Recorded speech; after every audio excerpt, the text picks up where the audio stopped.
We're joined once again on this story by Andrij Dobriansky, who's the Director of Communications and Media for the Ukrainian Congress Committee of America, Chair of UN Affairs for the Ukrainian World Congress. Welcome back. Any thoughts on that? 3 days and where we're going here with that? Putin says 3-day ceasefire.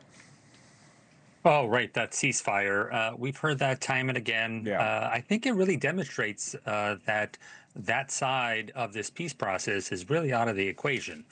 It's been numerous interactions between President Trump and Zelensky. I'm not talking about just in person, but also telephone calls. We also have had, Marco Rubio involved with them directly.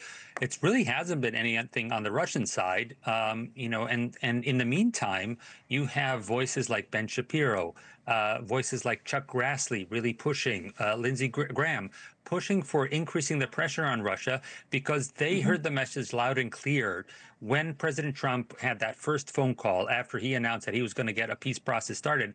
Nothing happened out of that. And there's a lot of disillusion by the team at the White House about what they can actually get out of the Russian side. Do you think Trump, the president's coming around on this a little bit? I mean, after that was quite an image at St. Peter's Basilica, the two of them sitting, pulled a couple of chairs up before the funeral and they're talking. But then afterwards, I'll put up the post from President Trump and what he said. It was kind of interesting. He said there was no reason for Putin to be shooting missiles into civilian areas, cities and towns over the last few days. Makes me think maybe he doesn't want to stop the war. He's just tapping me along, and it has to be dealt with differently through banking or secondary sanctions. Too many people are dying. So maybe Zelensky got through to him a bit, or how did you read into that? Well, I think, first of all, getting the two leaders alone and, the secret hand of God and the late Pope, getting them together in that room.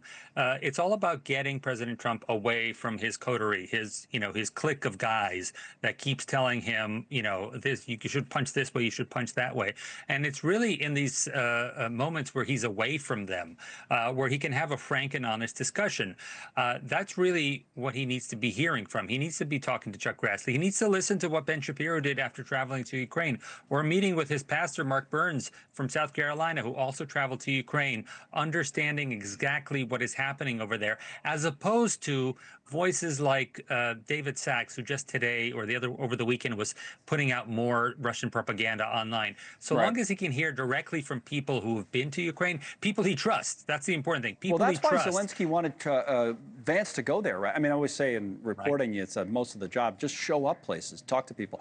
But the same thing here. Just they would learn a lot by. I don't know if the president himself, if they're in a position for the president to visit Ukraine. I don't know. But the Vance or something, just going there would be valuable, right?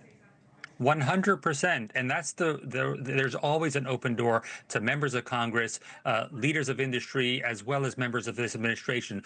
Go to Ukraine yourself and figure and see for yourself what's happening. Because all those lies that are coming out of the Kremlin, the kind of things that Steve Witkoff brings back with him and says there's historical precedent, blah, blah, blah. If you come to Ukraine, you understand that there are victims of sexual abuse by the Russian soldiers. You understand that 10 towns of 100,000 or less have been completely wiped from the earth. And President Trump seems to understand that, but going there really changes you. Yeah, just about every case with every story, but I would think especially this one. Andrij Dobriansky, thank you. Thank you for watching. Subscribe below and download our NewsNation app right now on your phone, and you will get fact-based, unbiased news for all Americans.